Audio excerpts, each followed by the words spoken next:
दोस्तों, मैं आपको सुनाना चाहती हूँ चंद बहुत ही खूबसूरत लाइन्स हरिवंश राय बच्चन साहब की कविता से।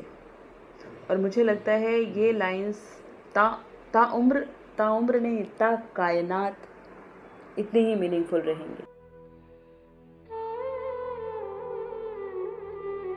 जो बीत गई सो बात गई। जीवन में एक सितारा था, माना वो बेहद प्यारा था।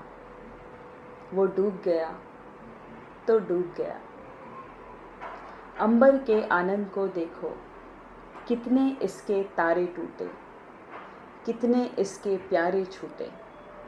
जो छूट गए फिर कहाँ मिले, पर बोलो टूटे तारों पर कब अंबर शोक मनाता है।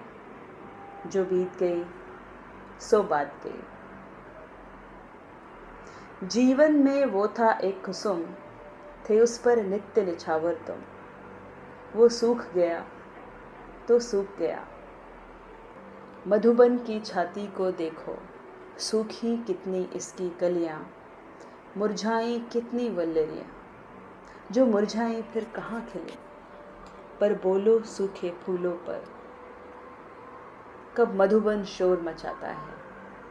जो बीत गई सो बात गई। जीवन में मधु का प्याला था, तुमने तन मन में डाला था।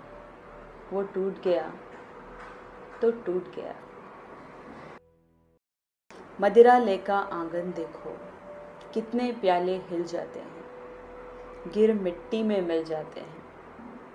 जो गिरते हैं कब उठते हैं, पर बोलो टूटे प्यालों पर कब मदिरा ले पछताता है। जो बीत गई सो बात गई।